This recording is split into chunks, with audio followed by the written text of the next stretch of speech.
Welcome back to Autism Fridays with Christopher Cleveland. I'm your host, Christopher Cleveland. In local news, there is only one additional active case of COVID-19 in Carbon County and only one in Emery County. However, as a positive, we have completed 4,300 tests as of Monday the 22nd. This means that the case count for the three counties make up a combined total of about 0.81% of all tests conducted within the three counties. We could still yet experience an increase in the percentage of cases, especially since the rest of the state is going through that, however. So this isn't the time to let our guard down, but rather keep it up and keep wearing masks, keep washing our hands, keep up all safety measures we have in place for COVID-19, especially considering these very same safeguards can also protect us from different strains of the flu, besides COVID-19 as well, even though COVID-19 is not a flu. Anyway, or not the same as a flu. Anyway, keeping up the safety measures suggested for COVID is also necessary for one other reason. I am understating it when I say that San Juan County has a completely different story from the rest of southeast Utah as far as case counts go. As of June 24th, there are 390 cases in San Juan County, including 360 in the Navajo Nation. By this same estimate, there have been 40 hospitalizations and there have been 7 deaths.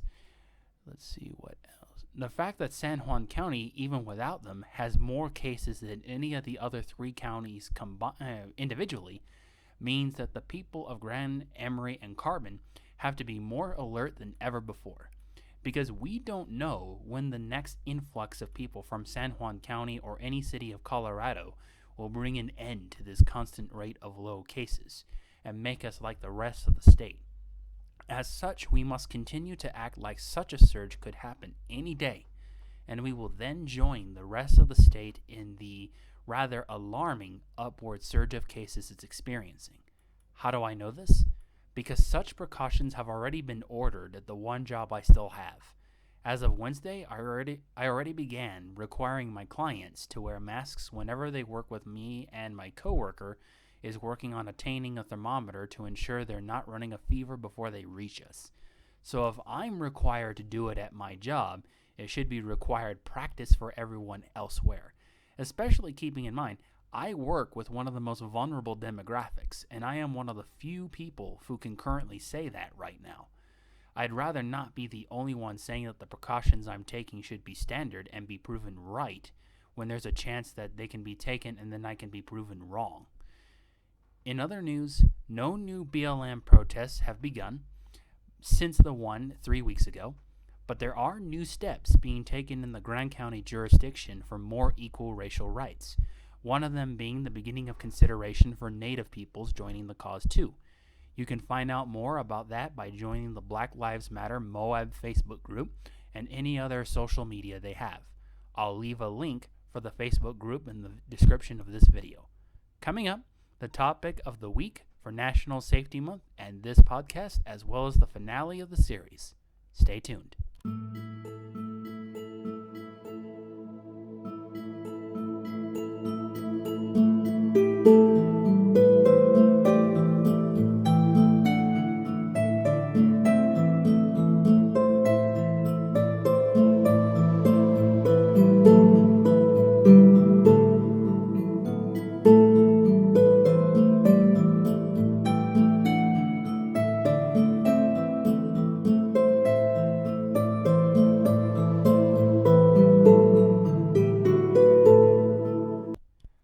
Thank you for tuning back into this episode of Autism Fridays with Christopher Cleveland.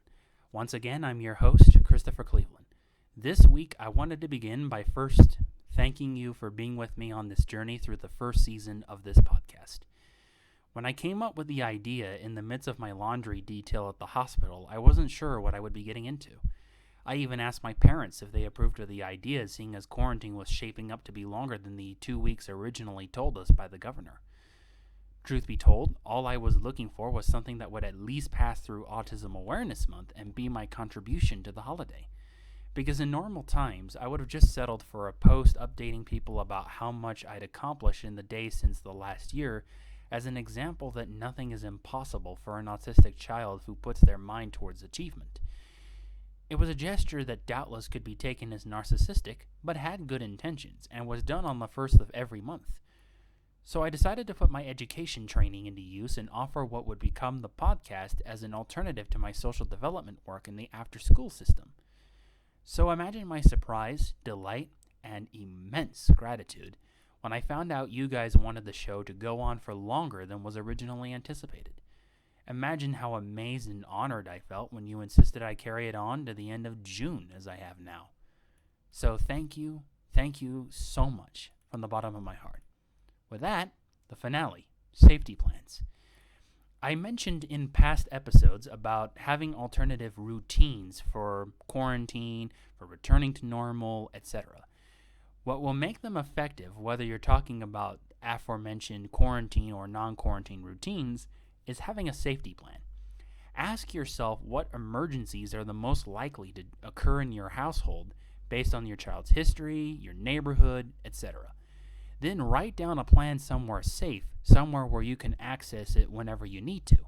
This can be what to do if there's a fire, what to do if there's flooding, should you live in an area prone to that, and so on.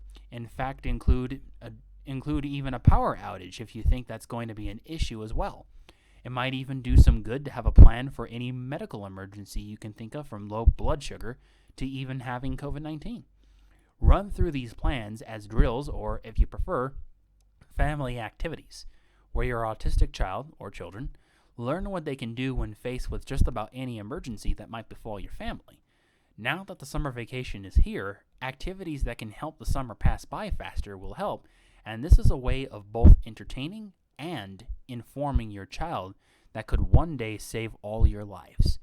The reason being is that even if the autistic child in question is old enough and mature enough to work a job, the law requires no more than about 3 days a week for minors, and those with severe enough special needs have to work a schedule they can handle, again, by law, under the IDEA Act.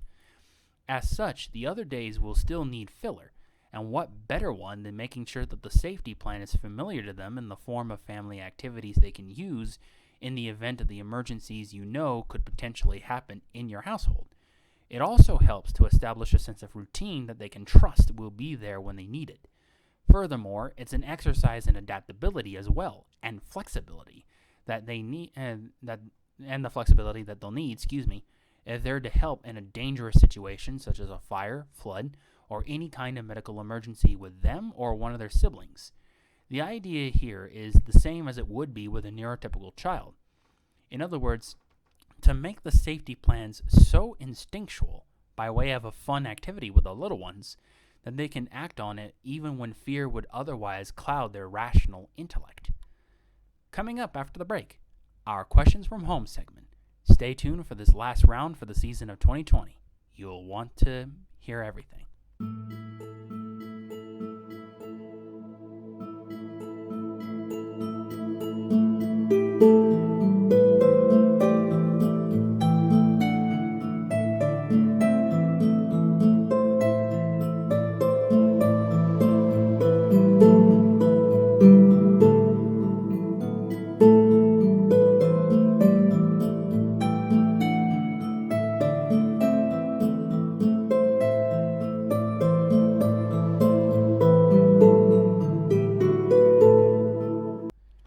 Thank you for tuning back into Autism Fridays with Christopher Cleveland. Again, I'm your host, Christopher Cleveland. For our final show of the segment Questions from Home, for our last rounds of question, we have a return guest in the form of Vicky from Manti. As mentioned before, Vicky is a woman in the Navy, a reservist. So first things first, thank you so much, Vicky, for your service to our country. She has asked, Dear Chris, how can we as a whole prepare for an emergency? And how can parents help their children understand and prepare, especially parents of autistic children? How can we better our chances of staying safe during this pandemic with many businesses and borders reopening? Are masks and hygiene enough? What things can we as a nation take from not only the quarantine, but COVID-19 and how it has affected us? how can we better prepare for something similar in the future? Well, first, thank you for the buttload. But anyway, as mentioned in the last part of the show, having an emergency plan is about the best thing you can do. Have a tactic you can instinctively run through the minute panic would otherwise set in. As you would know from your military training, the idea of certain regiments and exercises and learning different weapons is that when you're in the heat of combat and you would otherwise forget everything you've been taught, your subconscious remembers it all, and so you can just go into instinct. The reason this is possible is because we humans have what's called a primate brain, a mammalian brain, and a reptilian brain. For those that know enough about reptiles, obviously the reptilian brain deals with all things related to instinct, such as food, drink, reproducing, surviving, etc. But an observation made about crocodiles in Australia, Africa, and other places where they live, and even alligators in Florida, is that if you come for water at the same time every day for any reason, they learn it, and they choose that time to strike at some point and make you their next meal. So the best way to counter their crude learning faculties is to come collect water at a different time each day that you're camping or collecting water for any reason at all, where you suspect there are crocodilians of any kind. Thus, the emergency plan and why humans, if practiced enough, will know what to do instinctually in a number of situations. To your question about businesses and borders, the more people there are wearing masks, the less transmission there is of the virus. Plus, you can get pretty cool mask designs on the market right now. Speaking of that, masks and hygiene are enough with regular practice, because the virus doesn't transmit to your inside unless you somehow put your hands near a mucous membrane like your eyes, an opening like your nose and mouth, that sort of thing. So washing your hands before you touch your face, if you have to for some reason, or wearing gloves where you suspect the virus would be attained is absolutely a great idea.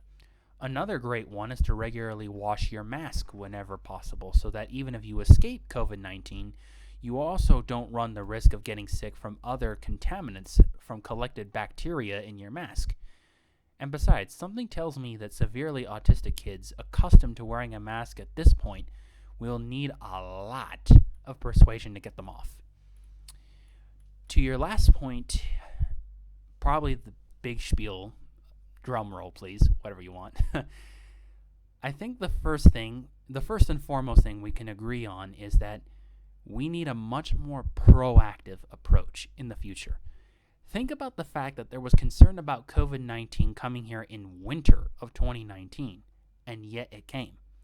In response, we locked down the economy for 2 months in the hopes of slowing down the spread and giving hospitals not already under siege time to prepare for upsurges in the cases, presuming that certain hospitals, once again, hadn't already been seriously slammed, as New York would indicate.